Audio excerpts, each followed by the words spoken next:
দর্শক, সামিট পাওয়ার টকে আপনাদের সবাইকে স্বাগত জানাচ্ছি। আপনারা যারা এই অনুষ্ঠানটি প্রত্যেক সপ্তাহে দেখে থাকেন তারা জানেন যে আমরা বিদ্যুৎ, জ্বালানি থেকে শুরু করে দেশের নানান ধরনের যে ডেভেলপমেন্ট প্রজেক্ট রয়েছে, অর্থাৎ যেটা বাংলাদেশকে পাওয়ারফুল বাংলাদেশ হিসেবে রিপ্রেজেন্ট করে, সেই পাওয়ারফুল বাংলাদেশকে দেখানোর চেষ্টা করি। আমরা নতুনভাবে আমাদের এই পাওয়ার টকটিকে সাজিয়েছি। এই সামিট পাওয়ার টকে আজকে আমরা আলোচনা করব সিপোর্ট পাওয়ার নিয়ে। প্রত্যেকটা দেশেরই অর্থনীতি কিংবা প্রত্যেকটা দেশের যে একটি প্রাণকেন্দ্র বলা যায় অর্থনীতির, সেটি হচ্ছে পোর্ট। এই পোর্ট যদি চলমান থাকে, পোর্ট যদি একেবারে নির্ভেজালভাবে চলতে পারে, তাহলে একটি দেশের অর্থনীতি কোথা থেকে কোথায় যেতে পারে সেটির উদাহরণ চায়না হতে পারে, বিভিন্ন দেশ হতে পারে। সেই জায়গায় বাংলাদেশ এখন কত দূর এগিয়েছে, কত দূর আগাচ্ছে, সেই বিষয়টি নিয়ে আলোচনা করতে আজকে আমাদের সাথে স্টুডিওতে আছেন নৌ প্রতিমন্ত্রী খালিদ মাহমুদ চৌধুরী এমপি। আপনাকে স্বাগত জানাচ্ছি। এবং সাথে আছেন রিয়ার অ্যাডমিরাল অবসরপ্রাপ্ত রিয়াজউদ্দিন আহমেদ, তিনি উপদেষ্টা সামিট গ্রুপ, এবং এর আগে আপনি চট্টগ্রাম এবং মংলা পোর্টের চেয়ারম্যান হিসেবে ছিলেন। অর্থাৎ বলা যায় পুরো পোর্ট ব্যবস্থাপনাটার নখদর্পণে অন্তত আপনি দেখে এসেছেন, আপনি আপনার অভিজ্ঞতা থেকে দেখে এসেছেন। শুরুটা আপনার কাছ থেকেই করতে চাই, তবে তার আগে ওয়ার্ল্ড ব্যাংকের একটি হিসাব দিয়ে শুরু করতে চাই। বিশেষ করে ওয়ার্ল্ড ব্যাংক 2017 সালে একটি প্রতিবেদন দিয়েছিল, সেই প্রতিবেদনটা দিয়ে আমরা শুরু করব। তারা তাদের প্রতিবেদনটিতে বলেছিল যে বেসরকারি অংশীদারিত্ব যদি বন্দর ব্যবস্থাপনায় যুক্ত হয়, সেক্ষেত্রে বাংলাদেশের খরচ কমবে প্রায় 9% এবং বন্দর ব্যবস্থাপনায় গতি বাড়বে 7%। সাউথ এশিয়ার বিভিন্ন দেশের পোর্ট নিয়ে তারা এই ধরনের একটি রিপোর্ট দিয়েছিল। সেই রিপোর্টের জায়গাটি থেকে আপনার কাছ থেকে শুনতে চাই। ধন্যবাদ আমাকে দিয়ে শুরু করার জন্য, আর বিশেষ করে এই প্রোগ্রামে আমাকে আমন্ত্রণ জানাবার জন্য। যে রিপোর্টটার কথা আপনি বললেন, আমি এই রিপোর্টার সাথে সম্পূর্ণ একমত। ইভেন আমি বলবো যে যদি প্রাইভেট পার্টনারশিপটা আরও জোরালো করা যায়, বিশেষ করে এই পোর্ট সেক্টরে, তাহলে আমি নিশ্চিত ওই ওয়ার্ল্ড ব্যাংকের রিপোর্টে যেই পজিটিভ ইন্ডিকেশনটা দিয়েছে এর চাইতেও বেটার ইন্ডিকেশন রেজাল্ট পাওয়া যাবে বলে আমি মনে করি। এ ব্যাপারে যদি উদাহরণ দিতে বলেন, আমি একটা উদাহরণ দিতে পারি যে আমাদের এখন কিন্তু ক্রমান্বয়ে প্রাইভেট পাবলিক পার্টনারশিপ প্রজেক্ট বাংলাদেশে গভর্নমেন্ট এবং প্রাইভেট উভয় সেক্টরেই কিন্তু এটা বহুল প্রচলিত হয়ে গিয়েছে এবং সবার কাছে এটা একটা পরিচিতি পেয়েছে। যদিও আজ থেকে 10 বছর আগে এইটা আমাদের কাছে খুব অজানা একটা ছিল, অনেকে একটু এটা নিয়ে একটু ভীত সন্ত্রস্ত ছিলাম। আমরা এখন কিন্তু দেখতে পাচ্ছি আমাদের দেশে বেশ কিছু প্রাইভেট পাবলিক পার্টনারশিপের প্রজেক্ট অলরেডি হয়ে গিয়েছে, কিছু চলমান আছে। এবং আগে বেসরকারি খাতে এগিয়ে আসার মতো কোনো ধরনের আইন কিংবা পলিসি সাপোর্ট এগুলো কিছুই ছিল না 10 বছর আগে। রাইট। এখন আমাদের দেশে পিপিএ আছে, পিপিএ অ্যাক্ট আছে আমাদের। এখন পিপিএ অথরিটি আলাদা একটা অর্গানাইজেশন হয়েছে মাননীয় প্রধানমন্ত্রীর কার্যালয়ের আন্ডারে, এবং সব দিক দিয়ে এগিয়ে। তবে দুঃখজনক একটা যে এই পোর্ট সেক্টরে প্রাইভেট পাবলিক পার্টনারশিপ এখনও ততটা হয়নি।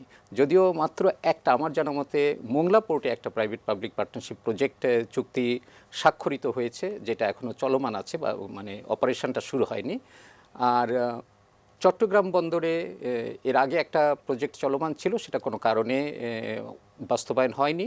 তবে এখন আর একটা লালদিয়া টার্মিনালের কাজটা প্রাইভেট পাবলিক পার্টনারশিপে এটা চলমান আছে, প্রক্রিয়া এখনও চূড়ান্ত হয়নি। তবে ক্রমান্বয়ে আস্তে আস্তে পায়রা পোর্ট এখন প্রাইভেট পাবলিক পার্টনারশিপে প্রজেক্ট করছে। এখন কিন্তু পোর্ট সেক্টরে এটা ক্রমান্বয়ে এগিয়ে আসছে। আর প্রাইভেট পাবলিক পার্টনারশিপ হলে যেটা ওই রিপোর্টে বলেছে যে এফিসিয়েন্সিটা বাড়বে, এটা নো ডাউট অন ইট। এখন আমাদের কিন্তু কার্গো হ্যান্ডলিং যেই মেইন যে পোর্টের যে অপারেশন, এই অপারেশনটা আউটসোর্স করা হয়, কিন্তু আমাদের দেশি ট্রেডিশনাল অপারেটররাই এই কাজগুলো করে আসছে। যেটার উদাহরণ শ্রীলঙ্কা হতে পারে। শ্রীলঙ্কা এক্স্যাক্টলি এই কাজটি করেছে। রাইট। শুধু শ্রীলঙ্কা না, শ্রীলঙ্কা বলেন, আমাদের কাছাকাছি সিঙ্গাপুর বলেন, ইন্ডিয়া বলেন, ইন্ডিয়াতেও আছে, যেখানে আন্তর্জাতিকভাবে খুব মানসম্পন্ন খুব পোর্ট অপারেটররা এখানে এসে টার্মিনাল অপারেট করে, যেখানে এফিসিয়েন্সিটা অনেক অনেক গুণ বেশি হয়। তো এইটা আমাদের যেই নতুন নতুন টার্মিনালগুলো, চিটাগংয়ে যেমন পতেঙ্গা টার্মিনাল আন্ডার কনস্ট্রাকশন আছে, লালদিয়া টার্মিনাল চলমান টেন্ডার প্রক্রিয়ার মধ্যে আছে, বে টার্মিনাল ভবিষ্যতে আসতেছে, মাতারবাড়ি টার্মিনাল আসতেছে, পায়রা আসতেছে। এগুলোর অপারেশন যদি আমরা আন্তর্জাতিকভাবে খ্যাতিসম্পন্ন বিভিন্ন প্রাইভেট কোম্পানিগুলোকে আমাদের দেশি কোম্পানির সাথে একসাথে জড়িয়ে নিয়ে যদি তাদেরকে অপারেশনটা দেওয়া যায়, এটা এফিসিয়েন্সি অনেক গুণ বেড়ে যাবে এবং ডেফিনেটলি তাতে খরচ কমে যাবে। আপনাকে ধন্যবাদ। আমি একটু নৌপরিবহন প্রতিমন্ত্রীর কাছে আসতে চাই। বিশেষ করে আমাদের দেশে 3টি সমুদ্র বন্দর, যেগুলো কি পোর্ট বলা যায়, সেগুলো থাকার পরও চট্টগ্রাম বন্দরের উপর একটু চাপটা বেশি। সেখানে প্রায় 92% আসলে বাণিজ্যটা হয়ে থাকে, এই পোর্ট ভিত্তিক যে বাণিজ্য। তো দিন দিন আসলে চাপ বাড়ছে, আমাদের দেশের অর্থনীতি আরও বড় হচ্ছে, এই চাপটা আরও ঘনীভূত হচ্ছে চট্টগ্রামের উপর। যদিও আমরা জানি যে মংলা পোর্টের উপর একটি আশা জায়গা নিয়ে সৃষ্টি হয়েছে, বিশেষ করে ভারত, ভুটান, এই দেশগুলো কিন্তু মংলা পোর্টের প্রতি তাদের দৃষ্টি রয়েছে। তো সবকিছু মিলিয়ে একটু যদি আমরা আগামী বাংলাদেশে পোর্ট ব্যবস্থাপনাটা বা কিভাবে দেখতে পারি? ধন্যবাদ আপনাকে। আসলে আপনি ঠিকই বলছেন যে চিটাগং পোর্টের উপরে মানে দিন দিন চাপ বাড়তেছে আমাদের অর্থনীতির মানে এই বিস্তৃতি লাভ করার কারণে। ইতিমধ্যেই যিনি বললেন যে আমাদের বে টার্মিনালের প্রক্রিয়াধীন আছে, সেটা চলতেছে। লালদিয়া আমাদের কার্যক্রম সেটাও আছে, আমাদের পতেঙ্গা টার্মিনাল, এবং হচ্ছে এটা তো চিটাগং পোর্ট এক্সপান্ড হচ্ছেই। এর বাইরেও মাননীয় প্রধানমন্ত্রী যেটা হচ্ছে দক্ষিণাঞ্চলে যে আমরা পায়রা, সেটাও হচ্ছে আপনার হচ্ছে পায়রা বন্দরের যে বিশাল একটা কর্মযজ্ঞ চলছে। আমরা আশা করতেছি 2000 শুধু পাওয়ার প্ল্যান্ট না, ওইখানে হচ্ছে ইকোনমিক জোন হবে, কারণ শিল্পাঞ্চল না থাকলে তো পোর্ট কতটুকু ভায়াবল হবে সেটা। তারপরে আমরা পায়রা পর্যন্ত রেল লাইন নিয়ে যাওয়ার আমরা পরিকল্পনা নেওয়া হয়েছে। তো কাজে এই পরিকল্পনা যখন বাস্তবায়ন হয়ে যাবে তখন কিন্তু মানে চিটাগং পোর্টের উপরে কিছুটা চাপ কমে যাবে। এবং আমরা মংলা বন্দর তো আসলে একটা মৃত বন্দর করে দেওয়া হয়েছে। 96-এ আপনার নিশ্চয়ই মনে আছে, মাননীয় প্রধানমন্ত্রী দেশরত্ন শেখ হাসিনা যখন মানে প্রথম মানে দেশ পরিচালনার দায়িত্ব পেলেন, তখন কিন্তু মংলা বন্দর কিন্তু খুলনা শিপইয়ার্ড বলেন, মংলা বন্দর ছিল একদম স্থবির অবস্থা। সেখান থেকে তিনি এই মংলা বন্দরের দিকে দৃষ্টি দিলেন এবং মংলা বন্দর কিছুটা ভাইব্রেন্ট হওয়া শুরু করলো। শিপইয়ার্ডকে নৌবাহিনীর হাতে দিলেন, উনি জানেন এটা। তো সেটা আজকে কিন্তু লাভজনক প্রতিষ্ঠানে পরিণত হয়েছে। এবং এখন যেটা হচ্ছে, মংলা বন্দরকে আরও বেশি আধুনিক করার ক্ষেত্রে আমরা ইতিমধ্যে অনেকগুলো প্রকল্প নিয়েছি। তিনি যেটা বললেন যে আমরা কোরিয়ার সঙ্গে আমাদের যেটা প্রাইভেট পাবলিক পার্টনারশিপে যেটা হচ্ছে, সেদের আমাদের এগ্রিমেন্ট হয়ে গেছে, তারা কাজ করতেছে। এবং ওই চ্যানেলটা, এটা অনেক বড় একটা চ্যানেল, হ্যাঁ, এই চ্যানেলটাকে সচল রাখার জন্য যে একটা রেগুলার ড্রেজিংয়ের ব্যাপার, সেই ড্রেজিংটার দিকে আমাদের দেশে কোনো ড্রেজার ছিল না 2008 সাল পর্যন্ত। ওই বঙ্গবন্ধু 72 সালে যেই 7টি ড্রেজার ছিল, ওই ড্রেজার দিয়েই কিন্তু আমাদের এই টুকটাক কার্যক্রম চলছিল। এখন এই গত 10 বছরে দেশরত্ন শেখ হাসিনার নেতৃত্বে বাংলাদেশে আমাদের সরকারি সেক্টরে এখন প্রায় 40টির মতো ড্রেজার এবং আরও 35টি যুক্ত হতে যাচ্ছে। এবং প্রাইভেট সেক্টরে, যেহেতু প্রাইভেট নিয়ে আলোচনা হচ্ছে, প্রাইভেট সেক্টর কিন্তু অনেক বড় ক্যানভাস তৈরি হয়ে গেছে, প্রায় 130টি ড্রেজার। আগামী 1 বছরের মধ্যে প্রায় 200 ড্রেজার ছাড়িয়ে যাবে। তারপরে অলমোস্ট আমাদের প্রায় 300-র মতো ড্রেজার বাংলাদেশের সরকার এবং বেসরকারি ব্যবস্থাপনা কিন্তু এখন আছে। এবং এই যে ড্রেজিংটা কি জিনিস, এটাই তো আমরা জানতাম না যে কীভাবে। আমরা জানতাম নদী খনন, জানতাম খাল খনন শুনছি, কিন্তু ড্রেজিং করে যে পথ তৈরি করে এটা তো আমরা জানতাম। এই গত 10 বছরে মানুষ আস্তে আস্তে ড্রেজিং করতে হবে, নৌপথ তৈরি করতে হবে, এটাই তো ছিল না। আমাদের কত হাজার কিলোমিটার নৌপথ ছিল, আর কোথায় আসছি আমরা, সেটা আমরা লক্ষ্যমাত্রায় স্থির করেছি 10,000 কিলোমিটার আমরা করব। এবং সেই লক্ষ্য নিয়ে কিন্তু আমাদের এই মহাযজ্ঞ চলছে। কারণ আপনি জানেন যে আমরা ইতিমধ্যেই ডেভেলপিং কান্ট্রিতে গেছি, এবং ডেভেলপিং কান্ট্রিতে গেছি বলেই কিন্তু এই বিভিন্ন দেশের বিনিয়োগ কিন্তু বাড়তেছে এই সেক্টরে। সকলে কিন্তু এখানে বিনিয়োগ করতে চাচ্ছে, বিভিন্ন দেশের বেসরকারি খাতে, সরকারি খাতে আসতেছে। এবং আমরা কিন্তু এই যে আগামী দিনের যে নৌপথ বা নদীমাতৃক বাংলাদেশ, এটার কথা চিন্তা ভাবনা বিএসসি থেকে আমরা নতুন নতুন বড় বড় জাহাজ সংযুক্ত করছি আমরা। এবং এই যে আমাদের ডেভেলপিং কান্ট্রি থেকে আমরা 41 সাল ডেভেলপ কান্ট্রির লক্ষ্য স্থির করেছি। তা আমরা ডেভেলপ কান্ট্রিতে যাব মানে আমাদের ন্যাশনাল সিকিউরিটি নিশ্চিত হয়ে যাবে। আমরা সব ক্ষেত্রে যখন একদম নিরাপদ হয়ে যাব, তখন আমরা ডেভেলপ কান্ট্রিতে মানে বলবো। কিন্তু এই ডেভেলপ কান্ট্রি আমরা সাস্টেন করতে হবে। তো এবং সাস্টেন করতে গেলে কিন্তু আমাদের এই নদী এবং এই জলসীমা, এটাকে কিন্তু আমাদেরকে দিকে দিতে হবে। সেই জন্যই মাননীয় প্রধানমন্ত্রী আমাদের ডেল্টা প্ল্যানের কথা বলেছেন। হ্যাঁ, ডেল্টা প্ল্যানের কথা। কাজেই আপনি যেটা বললেন যে আমাদের অর্থনীতির ক্ষেত্রে চিটাগং পোর্ট, মংলা পোর্ট, পায়রা বলেন, আমাদের মাতার বাড়ি যেটা আছে, সেটা আমরা এখন জাইকা এটা করছে আমাদের গতকালকে একটা ডেভেলপমেন্ট সেটা কিন্তু প্রজেক্ট প্রপোজাল, সেটা কিন্তু আমরা ভবিষ্যতে ডিপ সি পোর্ট হয়ে যাবে সেটা। হ্যাঁ, আমরা সেই ধরনের লক্ষ্য নিয়ে আমরা কাজ করছি। কারণ এই যেটা উনি যেটা বললেন যে পৃথিবীর অনেক দেশে আমরা আছে যে সরকারি না, প্রাইভেট সেক্টরেই কিন্তু এখন এই যে নতুন নতুন এই এই যে পোর্ট অপারেট করতেছে, পোর্ট বিল্ড আপ করতেছে। আমাদের দেশে তো কেবল শুরু হলো। তা আমরা ইতিমধ্যেই আমাদের বিভিন্ন দেশ, মাননীয় প্রধানমন্ত্রী যে সংযুক্ত আরব আমিরাতে গেলেন, সেখানে এমইউ হয়েছে আমাদের সঙ্গে, তারা পোর্টে কাজ করতে চায়। এখন আমরা এগুলো ফলো আপ রাখতেছি। কোরিয়া তো চলে এসে, চায়না আছে, টার্কি আছে, ইন্ডিয়া আছে, ইভেন আমেরিকাও আমাদের সঙ্গে কথা বলেছে, তারাও এখানে বিনিয়োগ করতে চায়।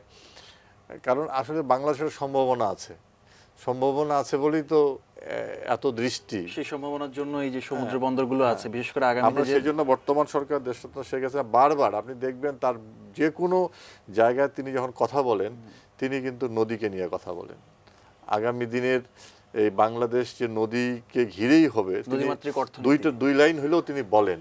হ্যাঁ, এই নদীমাতৃক অর্থনীতির একটি মূল জায়গা হচ্ছে পোর্ট। তো প্রায়শই আসলে বেসরকারি খাতে যারা আছেন, যারা ব্যবসায়ী আছেন, তাদের একটা অভিযোগ থাকে বন্দরের ব্যবস্থাপনা, সুযোগ সুবিধা নিয়ে, এবং বন্দর পলিটিক্স, বিশেষ করে শ্রমিকদের পলিটিক্সটা বিভিন্ন সময়, অনেক সময় বন্দরগুলোকে অচল করে দিত। সেই জায়গাটিতে আসলে কতটুকু কাজ করতে পেরেছেন? এটা আপনি মানে ভালো জায়গায় গেছেন। সেটা হচ্ছে, দেখেন আমাদের শ্রমিকরা কাজ করে, নিজের ঘাম ঝরিয়ে তারা কাজ করে, কায়িক শ্রম।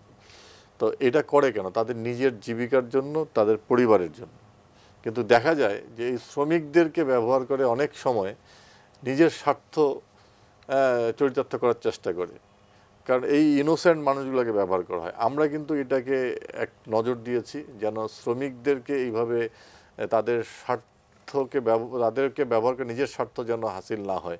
এবং বঙ্গবন্ধু বলেছিলেন যে আমরা আমাদের অধিকার চাই। এবং বাংলাদেশ আওয়ামী লীগ, বর্তমান প্রধানমন্ত্রী দেশরত্ন শেখ হাসিনা এইটা কিন্তু ওন করে। অধিকার, আপনার আমার শ্রমিকের সকলের অধিকারের ব্যাপারে তিনি সচেষ্ট আছেন, এবং তিনি সেই কারণে শ্রমিকদের যেন কোনো অসন্তোষ দেখা না দেয়, সেই জন্য আমরা পদক্ষেপ নিচ্ছি। আর আপনি বলেন বন্দর ব্যবস্থাপনা, কিছু তো আমাদের সমস্যা আছেই, আমাদের কাস্টমসের ব্যাপার আছে, এগুলো আমরা সেপারেট করতে পারিনি এখনো। এটা যদি আমরা আলাদা সেপারেট করতাম, আমাদের একটা বড় বাধা, এটা অটোমেশনের ব্যাপার আছে।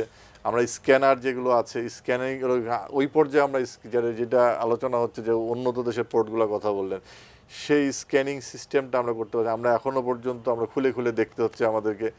আমরা এগুলো কিন্তু মানে পরিকল্পনার মধ্যে আছে।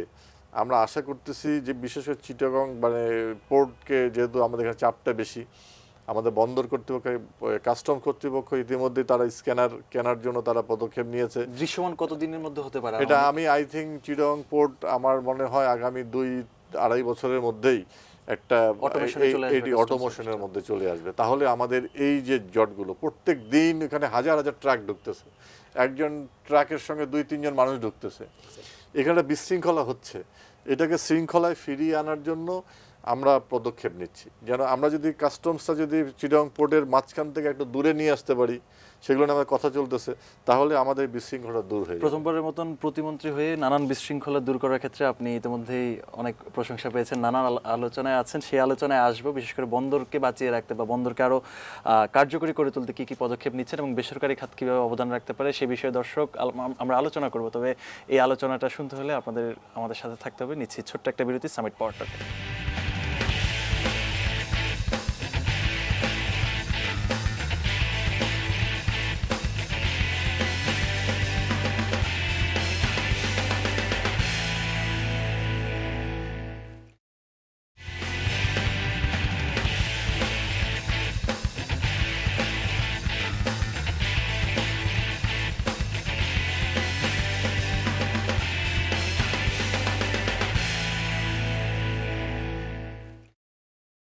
দর্শক, বিরতির পর সামিট পাওয়ারটাকে আবারও স্বাগত জানাচ্ছি। কথা হচ্ছিল আমাদের বন্দর ব্যবস্থাপনা নিয়ে, বিশেষ করে পোর্ট পাওয়ার অর্থাৎ সিপোর্ট পাওয়ার, সমুদ্র বন্দরগুলোর ব্যবস্থাপনা নিয়ে। যেহেতু আগামীতে বাংলাদেশে বিভিন্ন দেশ, বিভিন্ন বেসরকারি কোম্পানি, বিদেশি কোম্পানি বাংলাদেশে বিনিয়োগ করছে, তবে সেক্ষেত্রে বিনিয়োগের ক্ষেত্রে, কাঁচামাল আমদানির ক্ষেত্রে, সব কিছুর ক্ষেত্রে একটি মূল ফ্যাক্টর হয়ে দাঁড়ায় এই সমুদ্র বন্দরগুলোতে অর্থাৎ পোর্ট ব্যবস্থাপনা। সেই ব্যবস্থাপনা নিয়ে কথা হচ্ছে। একটু আপনার কাছে যাব, সামিট গ্রুপের উপদেষ্টা রিয়াজউদ্দিন আহমেদ। আপনি অনেক দিন ধরে চট্টগ্রাম পোর্ট এবং মংলা পোর্ট চেয়ারম্যান হিসেবে ছিলেন।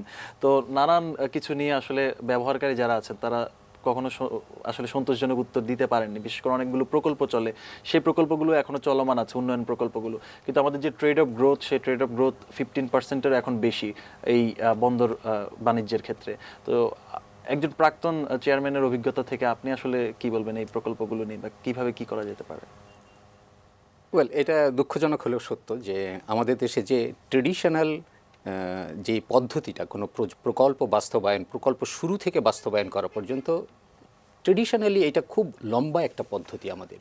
কারণ হচ্ছে যে একটা প্রকল্প হাতে নেওয়ার আগে এটা একটু ফিজিবিলিটি স্টাডি করতে হয়। ফিজিবিলিটি স্টাডি করার পরে এটা নির্দিষ্ট একটা সময় লাগে এটা করতে, করে সেটা বন্দর কর্তৃপক্ষ এটাকে ভেটিং করে, ভেটিং করার পরে নৌপরিবহন মন্ত্রণালয়ে পাঠায়, মন্ত্রণালয় এটা ভেটিং করে, তারপরে ওইটার ভিতর তাদের কিছু প্রশ্ন থাকলে সেটা ক্লারিফিকেশন চায়, এই জিনিসগুলো চলে। তারপরে অন্য অন্য কনসার্ন মিনিস্ট্রি কিছু আছে, অর্থ মন্ত্রণালয় বা আইন মন্ত্রণালয় এরকম বা সংশ্লিষ্ট আরও যেই মন্ত্রণালয় আছে তাদের একটা মতামত নিতে হয়, একটা আন্তঃমন্ত্রণালয় সভা করতে হয়, তারপরে এটা ফাইনালাইজ করে আবার রিভিউ করতে হয় ফিজিবিলিটি স্টাডিটা, ওই ডিপিপিটা তৈরি করে, তারপরে এটা প্ল্যানিং কমিশনে পাঠানো হয়। প্ল্যানিং কমিশন এটার উপরে আবার কিছু তাদের অবজারভেশন থাকে, এইটা অনেক দীর্ঘসূত্রিতা হয়ে যায়, দীর্ঘসূত্রিতায় থাকে। এইখানে আমি এইটাই একটা প্রধান অন্তরায় আসলে, এই সিস্টেমটাই আমাদের। আর এর সাথে অ্যাড হয়, যুক্ত হয় যে বন্দর কর্তৃপক্ষের অফিসাররাও দেখা যায় মাঝে মাঝে খুব ফ্রিকুয়েন্টলি বদলি হয়ে যায়, চেঞ্জ হয়ে যাচ্ছে। মন্ত্রণালয়ের অফিসাররাও, এই ডেস্ক অফিসাররাও মাঝে মাঝে খুব ঘন ঘন চেঞ্জ হয়ে যায়। যখন নতুন একজন আসে তখন তার আবার এটা বুঝতে অনেক সময় লেগে যায়। তো একটা জিনিস সত্য যে গভর্নমেন্ট অর্থাৎ পলিটিক্যাল লিডাররা কিন্তু চায় যে ডেভেলপমেন্টগুলো খুব দ্রুত হোক। আবার এট দ্য সেম টাইম সংস্থায় যারা থাকে, এই বন্দর কর্তৃপক্ষ বা অন্য যে কোনো সংস্থায় যারা থাকে, তারাও চায় খুব দ্রুত এইগুলো হোক। কিন্তু আনফর্চুনেটলি আমাদের এই দীর্ঘসূত্রিতার পদ্ধতি আমাদের এই জিনিসটাকে বিলম্ব করে দেয়। এইটাকে শর্টেন করাটা খুব জরুরি, আমি বলবো শর্টেন করাটা জরুরি। এবং এটার জন্য আমি একটা উদাহরণ এখানে দিতে পারি। আমাদের পাওয়ার সেক্টরে যদি আমরা এক্সাম্পল হিসাবে নেই, আজ থেকে আপনি 2009-এর দিকে যখন তাকান, যখন এই বর্তমান সরকার এই টেনিউরে ক্ষমতায় আসলেন, তখন 2009-এ আমাদের ইলেকট্রিসিটি জেনারেশন ক্যাপাসিটি ছিল 5000+ মেগাওয়াট অনলি। আর এখন 20,000, এখন আমাদের অলমোস্ট 20,000। এই যে হিউজ এক্সপানশন, অথচ আমাদের ক্যাপাসিটি কিন্তু আরও একটু বেশি আছে। আমরা এখন 20,000 করছি জেনারেট, ক্যাপাসিটি কিন্তু আরও আছে আমাদের এর চাইতে বেশি করার। এটার কারণ কতগুলো আছে। বিদ্যুৎ সেক্টর খুব ঢালাওভাবে এরা সাজিয়েছে, এদের মানে রিস্ট্রাকচারিং করেছে, টিমওয়ার্ক বা রিস্ট্রাকচারিং করেছে। এদের কনসার্ন দুটো মিনিস্ট্রি আছে, এনার্জি মিনিস্ট্রি, এনার্জি মিনারেল, পাওয়ার সেক্রেটারি, এবং দুজন সেক্রেটারি কিন্তু এটা করে। তারপরে পিবিডিবি আছে, এনার্জি সেল আছে, এতগুলো জিনিস, এতগুলো অর্গানাইজেশন আছে যারা এই জিনিসগুলো দেখভাল করে। সরকারের একটা চ্যালেঞ্জ ছিল, সরকারের একটা বিরাট চ্যালেঞ্জ ছিল, এবং সরকারের আমরা বিদ্যুৎ দিতে চাই। এক্স্যাক্টলি। এবং একটা স্পেশাল পাওয়ার অ্যাক্টও তৈরি করা হয়েছে পার্লামেন্টে, এটা গভর্নমেন্ট এটা অনুমোদন করেছে যে চিরাচরিত আমাদের ট্রেডিশনাল এই লেন্দি প্রসেস ফলো না করে কিভাবে অল্প সময়ের মধ্যে একটা প্রকল্প বাস্তবায়ন করা যায়। সুনজর এবং সদিচ্ছা, এক্স্যাক্টলি মানে গভর্নমেন্টের ইচ্ছা আছে কিন্তু হচ্ছে না। এইটার থেকে উত্তরণের এইটার জন্য আমি মনে করি এই পোর্ট সেক্টরটা এখন, যেটা মাননীয় মন্ত্রী মহোদয় বললেন যে আমাদের একটা এসডিজি গোল আছে, আমাদের মাননীয় প্রধানমন্ত্রী 2021 একটা ভিশন আছে, 2041 একটা ভিশন আছে আমাদের।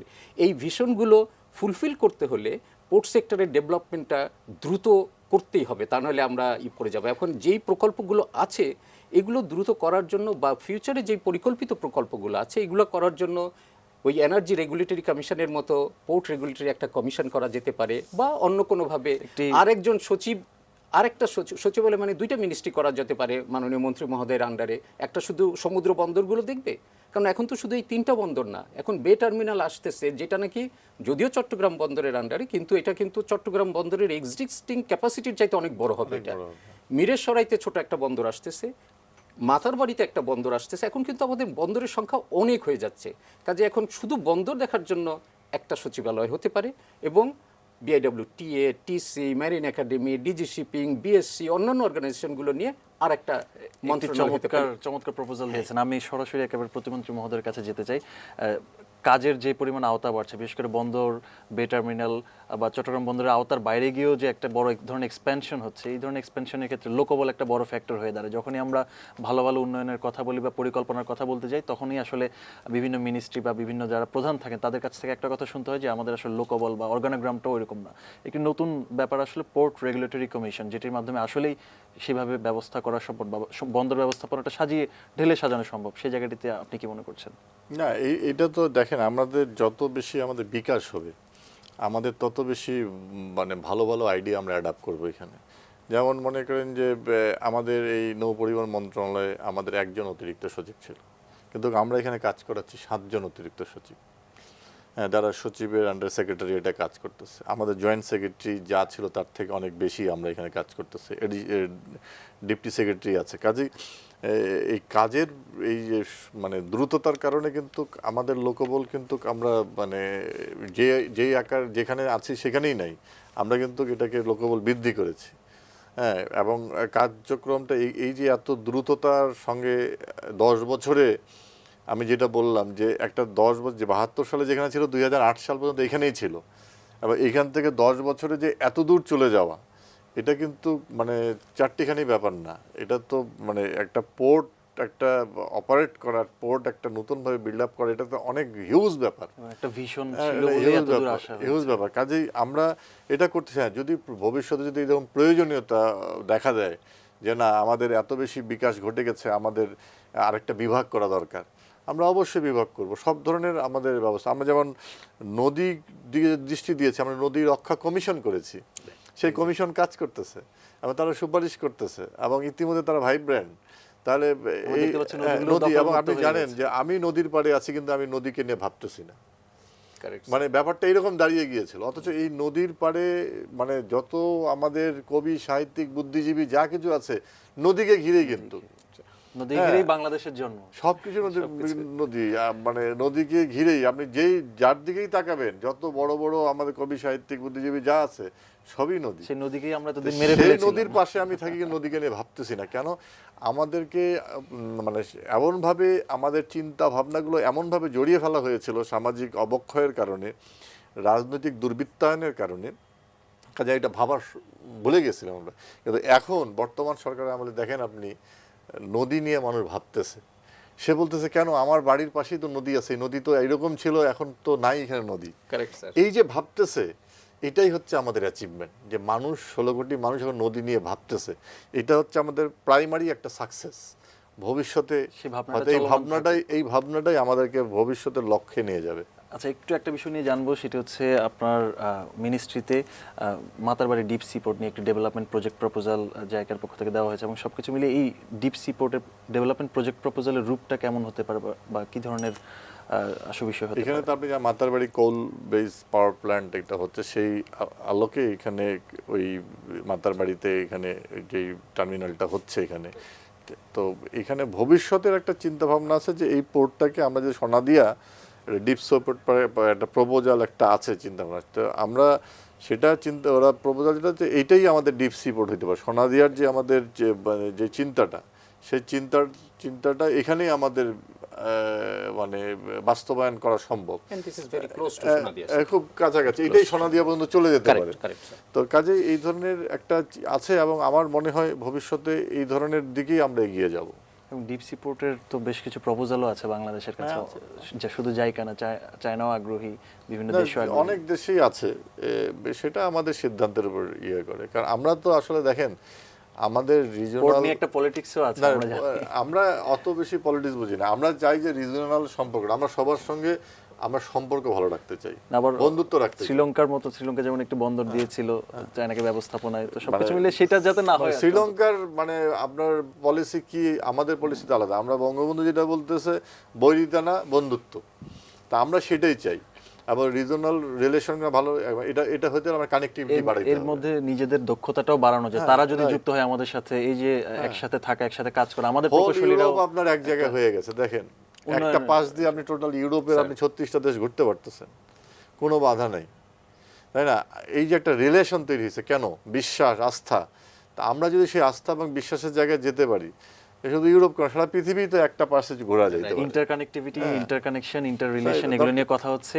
ঠিক আবারও নিচ্ছে একটা বিরতি। এই বিরতির পরই দর্শক আমাদের সঙ্গে সামিট পাওয়ারটাকে থাকুন।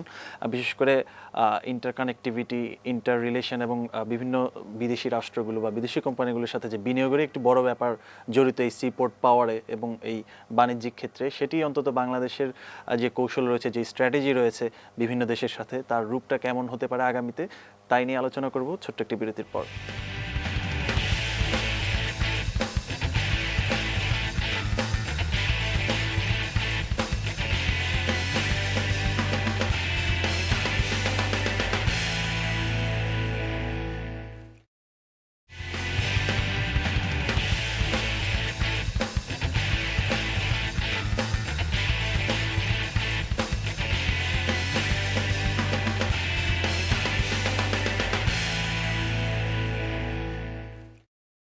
দর্শক, সামিট পাওয়ারটাকে আবারও সকালে স্বাগত জানাচ্ছি। বিশেষ করে আমরা সিপোর্ট পাওয়ার নিয়ে আলোচনা করছিলাম এবং বিরতির আগে একটি জায়গায় ছিলাম যে ইন্টার পাওয়ার বা ইন্টার কানেকশন বিভিন্ন বিদেশি রাষ্ট্রগুলোর সাথে, বিভিন্ন বিদেশি কোম্পানিগুলোর সাথে বাংলাদেশের যেটি পররাষ্ট্র নীতি, সেটা হচ্ছে সবার সঙ্গে বন্ধুত্ব, কারোর সাথে বৈরিতা নয়। আপনি বিশেষ করে সশস্ত্র বাহিনীতে ছিলেন, এর পরবর্তী সময়ে দেশের বন্দরগুলোতে ছিলেন, মূল দুটি বন্দরে দায়িত্ব পালন করেছেন। তো এসব ক্ষেত্রে আমরা আসলে মূলত বন্দরটাকে প্রাধান্য দিই বাণিজ্যের জন্য। তো বাণিজ্যের জায়গাটিতে অনেক দেশ জড়িত, পাশাপাশি বিভিন্ন দেশের ডেভেলপমেন্ট প্রজেক্ট প্রপোজালগুলো এখানে আসে। তো সব কিছু মিলিয়ে এই যে প্রজেক্ট প্রপোজালগুলো আসে, এগুলো তো আসলে আমাদের দক্ষতা, আমাদের সেবা দেওয়ার মানটাকেও বাড়ানোর জন্য। তো আসলে কতটুকু বাড়ানো গিয়েছিল বা যাবে, সম্ভাবনাটা কতটুকু? সম্ভাবনা অনেক ভালো আমি বলবো। আমি বেসিক্যালি খুব অপটিমিস্টিক মানুষ ব্যক্তিগতভাবে, এবং গত 10 বছরের যেই ডেভেলপমেন্টের ধারাটা আমি অবজার্ভ করেছি, আমি অবসরে আসার আগেও আমি গভর্নমেন্টের সাথে সম্পৃক্ত যতদিন ছিলাম, এবং অবসরের পরেও আমি যেটা দেখেছি যে আমাদের পররাষ্ট্র নীতির যেই মূল নীতিটা, সেটার সাথেই আমরা করে চলতেছি। বন্দর ডেভেলপমেন্টের ক্ষেত্রে ইয়েস, কখনো কখনো আমরা সরাসরি বিভিন্ন বিদেশ থেকে অনেক প্রস্তাব পেয়ে যাই, তাদের ইনভেস্টমেন্ট, তারা পার্টনারশিপে কাজ করতে চায়, এরকম কিছু আসে। আমি নিজেও এটা দেখেছি। আবার অনেক সময় সেগুলোকে করেই আমরা মন্ত্রণালয়, মন্ত্রী মহোদয়, সরকারের আমরা সিদ্ধান্ত নিয়ে তারপরে আমরা এই প্রকল্পগুলো নিয়ে এগিয়ে যাই। যেমন চট্টগ্রাম বন্দরের এখন বে টার্মিনাল নিয়ে অনেক দেশের ইন্টারেস্ট আছে, এখানে ইনভেস্ট করবে, এটা বিল্ড করবে, অপারেট করবে লং টার্ম বেসিসে অনেক দেশের। এটার হয়তো চূড়ান্ত সিদ্ধান্ত সরকার বিবেচনা করে একটা চূড়ান্ত সিদ্ধান্ত দিবেন যে কাদের এই ইনভেস্টমেন্ট, এখন একজনই করবে নাকি কয়েকটা দেশ করবে। যেমন পায়রা পোর্টের আমার কিছুদিন আগে পায়রা পোর্টের অথরিটির সাথে, চেয়ারম্যানের সাথে কথা হচ্ছিল যে তারা এক একটা প্রকল্প এক একভাবে করছে। তারা বন্দরের এভরিথিং কয়েকটা ভাগে ভাগ করে তারা আগাচ্ছে। এটা মন্ত্রী মহোদয় আমার চেয়ে ভালো জানবেন যে এক যেমন এই মুহূর্তে তারা একটা প্রাইভেট পাবলিক পার্টনারশিপে একটা প্রজেক্ট তারা টেন্ডার ফ্লোট করেছে কোল বেসড টার্মিনাল তৈরি করার জন্য। এখানে ইন্টারন্যাশনালি যে কোনো রেপুটেড কোম্পানি পার্টিসিপেট করতে পারে। যারা মূল কথাটা হচ্ছে বেসরকারি খাতের সম্পৃক্ততা বাড়ালে একটি পোর্টের কার্যকারিতা বলি বা তার যে গতিশীলতা বলি, সেটা অনেকাংশে বেড়ে যাবে। বেসরকারি খাত আসলে যে বাড়বে, এটা no doubt on it. Chittagong বন্দরের কথা বলছিলেন মাননীয় মন্ত্রী মহোদয়। চট্টগ্রাম বন্দরে কিন্তু ইনডাইরেক্টলি বেসরকারি অনেক প্রতিষ্ঠান কাজ করছে। যেমন যতগুলো অফডক আছে চট্টগ্রামে, কিন্তু 17 থেকে 18টা অফডক আছে। এই অফডকগুলোর মধ্যে আমরাও একটা অফডক, সামিট অ্যালায়েন্স পোর্ট, আমরা SAPL একটা আমরা অফডক করি। আমাদের ওই অফডকে কিন্তু দেশের 20% শতকরা 20% এক্সপোর্ট আমরা ওইখানে হ্যান্ডেল করছি। অফডকগুলো দেশের বাইরেও হ্যান্ডেল করছেন। আমরা দেশের বাইরে এখন কলকাতায় আমরা গার্ডেন রিচ টার্মিনালে করছি। এটা খুব একটা, আমি মনে করি মাননীয় মন্ত্রী মহোদয় আমাদেরকে প্রশংসা করবেন যে আমরা ওইখানে ইন্টারন্যাশনাল টেন্ডারে পার্টিসিপেট করে আদানি গ্রুপের মতো কোম্পানির সাথে কম্পিট করে আমরা ওই টেন্ডারটা ওন করেছি, এবং ওইটা অলরেডি হ্যান্ডওভার করে দিয়েছে। আমরা গত জানুয়ারি থেকে আমরা এটা অপারেট করছি। এখন এটা সাকসেসফুলি আমরা অপারেট করতে পারছি। আচ্ছা, যে বাইরের দেশে অপারেট করছেন, একেবারে অন্যরকম একটা অভিজ্ঞতা। বাংলাদেশের জন্য একটা বড় রকমের অর্জন যে বাংলাদেশের একটি কোম্পানি সেখানে কোম্পানিগুলোর সাথে কম্পিটিটিভ একটা জায়গায় অবস্থান নিয়ে তারপরে এই কাজটি পেয়েছে। এই অভিজ্ঞতাটুকু একটু বলেন, আপনাদের ওখানকার হ্যান্ডেলিং এর অভিজ্ঞতাটুকু বলেন, এখন পর্যন্ত কি কি। ইটস মানে এটা আসলেই খুব ভালো একটা অভিজ্ঞতা বাংলাদেশে একটা কোম্পানির জন্য। এবং আমরা আরেকটু গর্ববোধ করি যে বাংলাদেশি একটা প্রথম কোম্পানি যারা বাইরে গিয়ে একটা টার্মিনাল অপারেট করছি, একটা পোর্টের একটা টার্মিনাল অপারেট করছি আমরা। এবং এটা যখন ইন্ডিয়ার গভর্নমেন্ট সেক্টর এটা হ্যান্ডেল করতো, ওদের যে পারফরমেন্স ছিল তার চেয়ে এখন পারফরমেন্স বেটার হয়েছে। আমি এক্স্যাক্ট ডেটাটা এই মুহূর্তে আমার কাছে জানা নেই, তবে আমরা যেই পরিসংখ্যানটা আছে আমাদের কাছে সেইটা অনুযায়ী যে আমি এইটুকু জানি, এইটুকু খুব কনফিডেন্টলি বলতে পারি যে এখনকার পারফরমেন্স ওরা যখন ইন্ডিয়ান গভর্নমেন্টের আন্ডারে যেটা করতো তার চাইতে এখন বেটার পারফরমেন্স হচ্ছে। আমরা কিন্তু দেশেও আমাদের একটা রিভার টার্মিনাল আছে। এই ক্ষেত্রে আমি আরেকটু একটা জিনিস বলি যে বাংলাদেশে যেটা আপনিও প্রশ্ন করেছিলেন, মাননীয় মন্ত্রী মহোদয়ও এটা নিয়ে একটু আলোচনা করেছেন যে চট্টগ্রাম বন্দরের উপরে চাপ দিন দিন বাড়ছে। চট্টগ্রাম বন্দরের উপরে চাপ বাড়ছে, আমরা চাপ বাড়াইও দিচ্ছি, এটাও আবার অন্যভাবে বলা যেতে পারে। আমরা কিন্তু চট্টগ্রাম বন্দরের চাপটা কিছুটা লাঘব করে দিতে পারি যদি ইচ্ছা করি, যদি কোনো সিদ্ধান্ত নেই।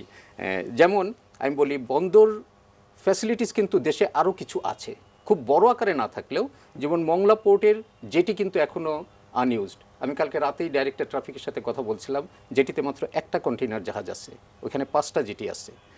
আবার পানগাঁও টার্মিনাল, আমাদের পানগাঁও একটা রিভার টার্মিনাল বন্দরে, চট্টগ্রাম বন্দর ওইটা পরিচালনা করে, চট্টগ্রাম বন্দরে অর্থায়ন হয়েছে, ওইটাও খুব আন্ডার ইউটিলাইজড অবস্থায় পড়ে আছে।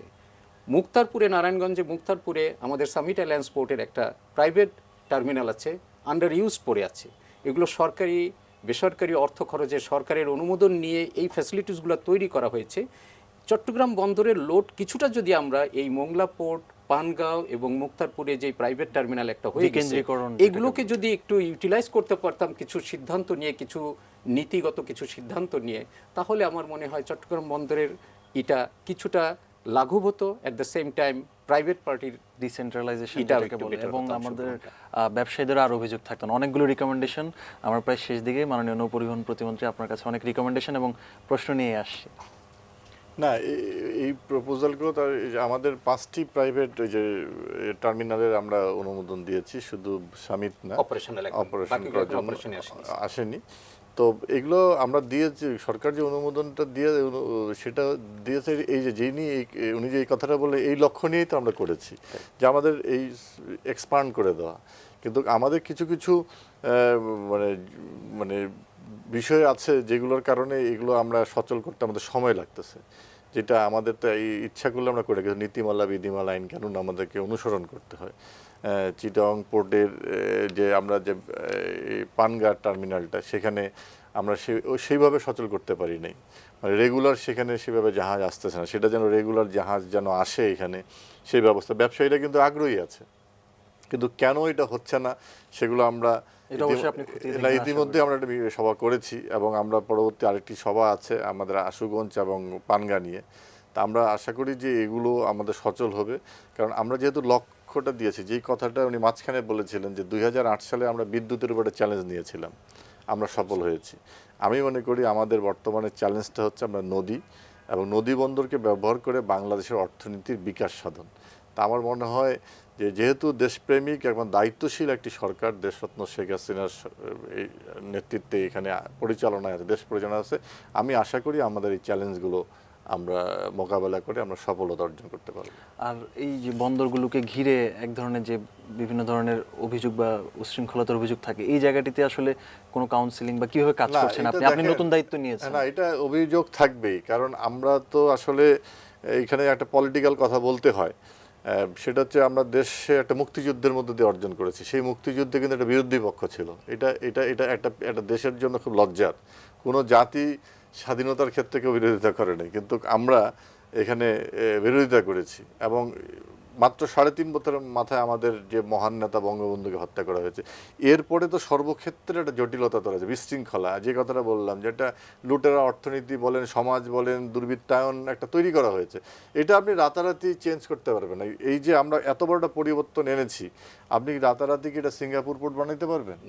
সম্ভব না, এটা হবে না। কারণ আমাদের এই সিস্টেম, মানুষের যে মানসিকতা চেঞ্জ করতে, যে মানুষটি রাস্তা দিয়ে চলতে গিয়ে একটা কলা খায়, ওইটা কোথায় ফেলতে হবে সেটা জানে না, সে কিভাবে রাস্তা পার হয়ে যেতে হবে, জেব্রা ক্রসিং ব্যবহার করব নাকি ফ্লাইওভার, ফুট ওভার ব্রিজ ব্যবহার করবো, এটাই জানে না। সেখানে আপনি এই যে সিস্টেমটা, এবং যেখানে অবৈধ একটা লক্ষ্য নিয়ে আমরা এগিয়ে যাই, অবৈধ অর্থের দিকে আমাদের দৃষ্টি, সেখানে এত সহজে হবে না। তবে আমরা অনেক কিছু আস্তে আস্তে নিয়ন্ত্রণে আস্তে আস্তে প্রধানমন্ত্রী কিন্তু সেই সিস্টেমের বিরুদ্ধে কথা বলেছেন, যারা দুর্নীতি করে সিস্টেমে থেকে সিস্টেমের তাদেরকে মধ্যে সরানোর আনতেছি। কথা বলেছেন। এখন আপনি যে কথাটা আমরা তারা বললাম আপনাদের যে দলের হোক বা আগামী সরকারের 2 হোক। বছর 2.5 বছর মধ্যে অটোমেশনে যখন চলে আসবো, তখন কিন্তু এগুলো নিয়ে আমাদের কথা বলতে হবে না। এটা সিস্টেমের মধ্যে চলে আসলে এগুলো আস্তে আস্তে নিয়ন্ত্রণ হয়ে যাবে।